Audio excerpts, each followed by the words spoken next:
बहुत स्वागत है जी। एक बार फिर साडे नाल अमरजीत सिंह कंवर मौजूद ने। IRCC वालों एक वड्डा अपडेट है।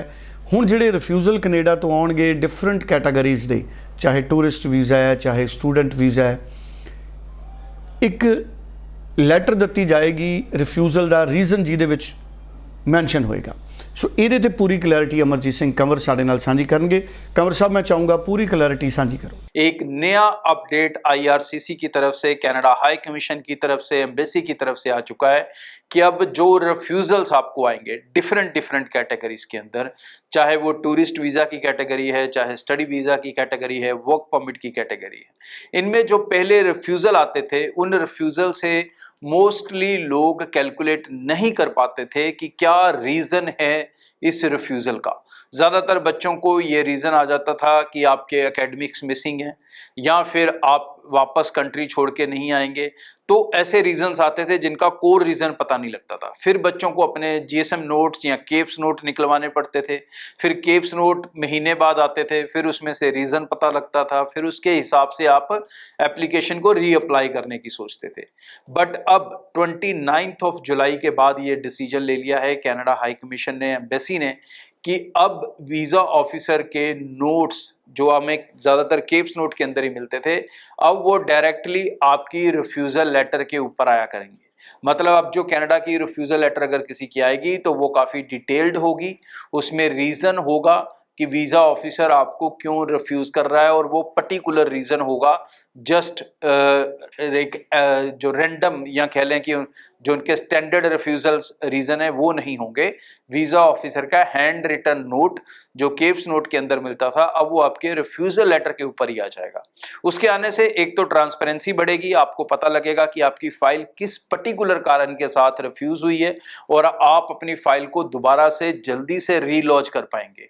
आपको वेट नहीं करना पड़ेगा केप्स नोट मंगाने का, फिर उसको देख के पढ़ के फिर रीअप्लाई करने का। तो बहुत सारा समय आपका बचेगा। ये एक बहुत अच्छा डिसीजन IRCC ने लिया है। ये पूरे प्रोसेस को स्मूथ भी करेगा, ट्रांसपेरेंट भी करेगा, क्योंकि बहुत सारे कंसल्टेंट जो बच्चों के प्रोफाइल्स में कोई गड़बड़ कर देते थे या कोई फेक डॉक्यूमेंट्स लगा देते थे और बच्चों को पता ही नहीं लगता था, केप्स आने में 2-2 महीने लग जाते थे। अब वो सीन नहीं होगा। आपके केप्स के जो नोट्स थे वो अब आपको रिफ्यूजल नोट के ऊपर ही मिलने लगेंगे। और ये सिर्फ स्टूडेंट वीज़ा कैटेगरी में नहीं होगा, ये टूरिस्ट वीज़ा कैटेगरी में भी होगा, ये वर्क परमिट कैटेगरी में भी होगा, और ये आने वाले दिनों में और भी कई कैटेगरीज के अंदर स्टार्ट करेंगे। लेकिन ये जो नोट्स आएंगे, उन्होंने ये भी बताया कि ये जरूरी नहीं है कि हर रिफ्यूजल लेटर पे आए, ये किसी किसी पे मिसिंग भी हो सकता है। मतलब किसी किसी का रीजन इतना क्लोज हो सकता है कि वो उनका जो स्टैंडर्ड रीजन है उसी से ही मैच कर रहा है, तो फिर उस केस में शायद आपको अलग से उसके जो वीज़ा ऑफिसर के नोट्स हैं वो नहीं मिलेंगे। बट मोस्ट ऑफ केसेस में आपको वीज़ा ऑफिसर के नोट मिल जाएंगे जो आपका रास्ता कनाडा का आसान कर देंगे, जो रीअप्लाइंग ऑफ एप्लीकेशन है उसको फास्ट कर देंगे। बहुत सारी चीज़ें इससे आपको हेल्पफुल होंगी। आगे भी कनाडा अपडेट्स को लेके लगातार आपसे शेयर करता रहूंगा। जो बच्चे अब अपनी एप्लीकेशन जनवरी इनटेक के लिए चलाना चाहते हैं वो बिल्कुल मिस ना करें और जल्दी से जल्दी अपनी एप्लीकेशंस को लॉन्च करें, क्योंकि अगर आप 1 सितंबर से पहले अपनी फाइल लगाओगे तो आपको पुरानी GIC वैल्यू पे करनी है जो 20,635 है। लेकिन अगर आप 1 सितंबर के बाद फाइल लगाओगे तो आपको न्यू GIC वैल्यू देनी पड़ेगी, और नई GIC जो है वो है $22,835। तो अगर आप अपना ये लाख सवा लाख रुपया बचाना चाहते हैं तो अपनी एप्लीकेशंस को थोड़ा टाइमली शुरू कर लें। बहुत बहुत धन्यवाद जी। मन्ने परमन्ने एक्सपर्ट साडे नाल मौजूद सी और बहुत महत्वपूर्ण टॉपिक दे उत्ते उन्होंने अपनी गल सांझी कीती है।